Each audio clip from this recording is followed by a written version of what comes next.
Everyone hear me now? Is that muting?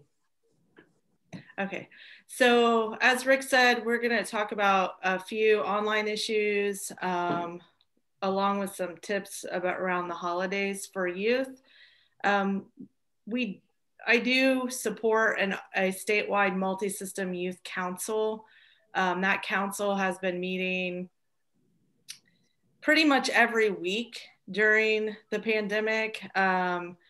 In different ways, and they've implemented several projects. So I will highlight those as well. We can go on to the next screen, it's fine. So we'll do the overview of the issues, warning signs, some stuff that the youth have identified, some basic tips, recommendations, and resources. There's really could be a couple hours of this. So I just try to give you guys a snapshot. And if anybody has questions or needs further resources, you could just email me anytime, that's fine. And if you want to go a step further, you're welcome to pop into any of our youth council meetings and pick their brains or get feedback about some of these activities. Next slide. So these are just the big topic issues that the youth have been talking about, working on all year. It's just a snapshot of what's going on from the youth perspective. So of course, we're all socially isolated. A couple of things on this list I want to point out that's been coming up as issues is we kind of take for granted that all youth are technology savvy, but we're really talking about a time where especially low income households or households with limited resources or limited access to technology before the pandemic now have a broader open access to technology. And that's both good and bad, because what we're seeing is a lot of youth are starting to get like either internet addicted and just like pouring themselves into online stuff and disconnecting socially from human interaction. And also another thing is some schools block websites, some schools don't. And with parents working, it's been really hard for youth to navigate appropriate websites versus inappropriate websites, as well as keeping safe from online predators. So I know that's not the main topic today, but those are things that are major concerns with our youth. And we've been having discussions with our partners about what we can do to impact that. So we can go to the next slide. Okay, so if you're working with youth, these are some tips. This is kind of a list that comes from a bunch of different resources, but really we need to be watching out. And it's harder to do, I think, with, especially if youth are in systems involved or already have some of these issues, or especially with anxiety and depression. But really some of the things that we might not be thinking about is things like unexplained headaches or body aches. And one of the physical issues that's come up for some of the youth is that they are not standing up. So they're getting some of the issues that adults have, where they're just sitting all day or they're just stationary. Or we have households that aren't set up to have separate spaces. So a lot of kids are doing their schoolwork from their beds or their bedrooms, and it's causing other physical issues. Excessively online, like I pointed that out before, has been, they're just bored, they don't have anything to do. So they're not really paying attention to the fact that they're online or watching TV all day, where they never probably had that much access before. And of course, having random anger bursts for no reason, not understanding what those are. So we can go to the next slide. These were youth identified concerns. We just had a retreat, but we're constantly talking about this. One of the things you guys may not want to hear on this list is all of our youth are over telehealth. Like I have not, like in some instances, it works because they're like, oh, I don't feel like dealing with going to an appointment, and it's really easy. But some of the things when youth get over telehealth that's happening is they can just hang up or walk away. So I think also some of the providers are struggling. Just personally, my daughter is a family therapist, and she's had that issue with some of her youth. They're like, I've already talked to you 3 times this week. I'm done. I've been on school all day. And they just walk away. And then you have no way to re-engage them if they walk off the screen. I could leave right now, and then you'd be on your own with this presentation. So youth are just over telehealth because they're also over everything being online. Now, I say that because there's a deep conversation about, at the same time, it's a conflict because they're grateful for online and they like online, they like social media, they like online stuff. So they're having like sort of a contradiction just personally, probably like all of us. It's convenient to be able to just be home and log in instead of having to drive somewhere. But at the same time, we get that online fatigue. Cyberbullying is a big issue. We still have an issue with a lot of our youth, even our youth on our statewide council. We have a few youth that do not have access to consistent Wi-Fi or stable technology. So I'm doing a lot of calling youth individually to make sure they're engaged because they just don't have the technology. And I think the biggest thing for youth, which is the same for adults, but I think it's a little different, is missing out on life events because they have things that we've all done or experienced. And we also have the experience of time to be able to say, oh, there's going to be another Christmas next year. There's going to be another birthday, when they feel like they're missing super miles.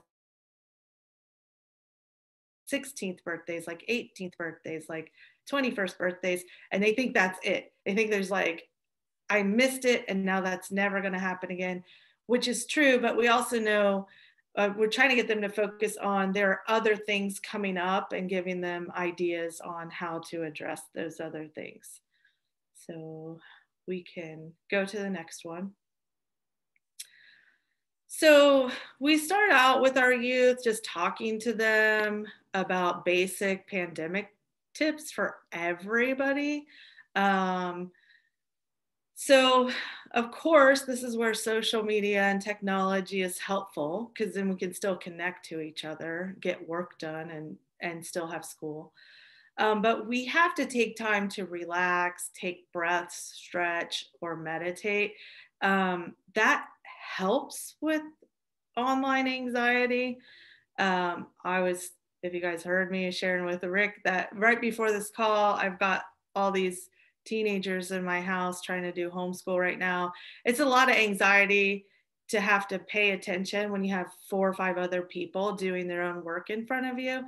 And then we forget that we're not breathing properly. So that's first basic step. So sometimes we work with our youth on breathing activities, like just sit down, close your eyes, and focus on actually calming your body down. That's pretty easy to do anytime. And then to remember to stand up, walk around, or do other activities besides online activities, and try to keep on a schedule. It's real easy to not be on a schedule. You just kind of eat where you want to, and I'll share I know he's having a hard time, but I'll bust out a friend of ours that people probably know, Kim Kale. I remember sort of at the beginning of quarantine, we were on the phone and he said, Angela, my problem is I have to walk past my refrigerator every time I have to go to the bathroom or something. So I feel like I'm obligated to stop and check or make a snack. And I said, I think we're all kind of that way, and the kids are that way too. So they're not eating on a schedule. So then when it comes time to dinner, they're not hungry, or, they're not eating properly, or any of us. And then learning how to be safe. And I think the one thing that's caught us off guard with the pandemic has been that schools have done an excellent job of trying to reconstruct how we educate, for instance, right? I mean, it seemed at the beginning to me it was going to be an impossible job, but they've done it. You can argue how well it's working or not working, but they have done it. The issue is that we don't have parents, we don't have educators, we don't have therapists that are up to date about what's going on. We didn't have time to train people on looking for warning signs for online predators. And more important, we didn't have time to train our youth. Our biggest fear right now is that if youth get into websites or get connected to people who are encouraging them to do inappropriate things online, is not just, of course, first their physical and their mental harm that's going on or potential other dangers, but also what's their legal harm. Because Ohio has laws that if you send inappropriate pictures or whatever, you could potentially be charged with things like child porn, even if you're a teenager. And I think a lot of our youth who have never had access or had this much access to internet they don't understand. If they think that they're just flirting, sending pictures to their boyfriend or doing stuff, that they don't realize that could be forwarded on the internet. They don't realize that there are legal implications to that. They don't realize that they're putting themselves at risk for a lot of other things. And I know some schools do a basic training on internet safety, but I think it's just way more complicated than we've had time to address. And we're kind of worried about how that's going to flip forward, like meaning how many predators are out there that we don't know about? How many youth are being targeted that don't understand that they're being targeted? What does that do to impact things like human trafficking?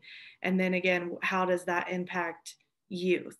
So when we're talking about safety, that's the main important thing. I know I took a lot of time on that, and it's just because this is a real concern for youth right now. So what's the next slide? So we'll go through these a couple. So ways you guys can be supportive, just point out a couple of things. I'm sure everybody can get the PowerPoint, but celebrating special occasions, making yourself aware, making your peers aware, making other parents aware. And then just as hard as it is, trying to just keep things back to a regular schedule and make time for extra things with any of the youth that you have contact with. Next slide. So for agencies, this is where I'll spend the rest of my time, then I'll go through a list of things. For our youth, we've been doing things, we've been hosting online Zoom parties. We have been mailing care packets out. We have been mailing care cards out ever since the beginning of the pandemic. We did a get up and move hula hoops and frisbees. We mailed out about 2,000 frisbees and 1,000 hula hoops back at the beginning of the summer. We do weekly peer support groups, and we will do those groups even if 2 youth show up or 20 youth show up. I've trained all of our youth leaders on how to facilitate those. We've come up with a curriculum that's an hour long. And then for our Zooms, our party Zooms are different because they're just the games. Our other curriculum includes some leadership activities and intentional check-ins. Think about things outside the box like virtual proms, virtual birthday parties, pep rallies, pen pals. Coordinate a pen pal program, and then you could cut down on potential predators. If we're providing as much online peer support groups, we think that can detract from some of the time that they're spending talking to strangers. We did the 14-day health challenge, which is on the Youth Move website still. There's a lot of good activities the youth had brainstormed and put together for the 14-day health challenge. Create your own. Do it within your group of the youth that you work with, maybe do rewards. We did gift cards and things. Next slide. Okay, for the holidays, we are doing winter party Zooms. We are also doing an art party. I just ordered a bunch of supplies that we're mailing out to everybody who has currently or formerly participated in our Zooms. We're mailing them out art packs so we could just all do art together one day. They're also doing dance party. They also have a couple scheduled that's around exercise and wellness. Um, but just everyone could do things like have a virtual vacation. Ask your youth to research a place they'd love to visit, have them make fake pictures, look up customs, look up stuff, make up a slideshow. I mean, we could do that with adults or anybody. So we're going to do our virtual vacations and share them with each other. We're going to research other cultures around the world and see what other people usually do during the holidays. And then we wanted to create a book of traditions we would like to have once the pandemic's over. And also think it might be important to look at we mailed out popcorn and we mailed out hot chocolate and socks to everybody so we could have a cozy movie party night. We also did we watched Charlie Brown. I don't know why, but a lot of the youth on our Zooms became obsessed with Charlie Brown. So we did the Charlie Brown Great Pumpkin. And then some of them just did the Charlie Brown Christmas thing. So I ordered some Charlie Brown candy to send out to some of those people. And then, think about things like New Year's and looking at goals for next year. Sharing holiday cookbooks with friends and like I said, exploring traditions around the world. So all of those things get them onto different things. So this next slide is the last slide. I didn't put the websites. You guys know these places. There's a huge amount of resources on the Center for Disease Control. I don't know if people know that, but there's like some guides, some tips, some stuff. I thought that was interesting. You know about Zoom, but MetaStream is where you can share your screen and watch movies or TV shows. Duolingo. Oh, another thing that the youth did is they were all challenging each other to learn different languages. Duolingo is a free app where you play games and learn a language. So it was just a random conversation on one of the Zooms, and the youth started sharing a bunch of different different apps to learn languages, and that was one that a lot of them use. So I mean, just really thinking about outside the box. The Department of Justice has where you can report any of those online predators. Of course, SAMHSA. I should put the state of Ohio, but I'm assuming you're all Ohio, so you know all the state websites. Try to keep it good. That was very good.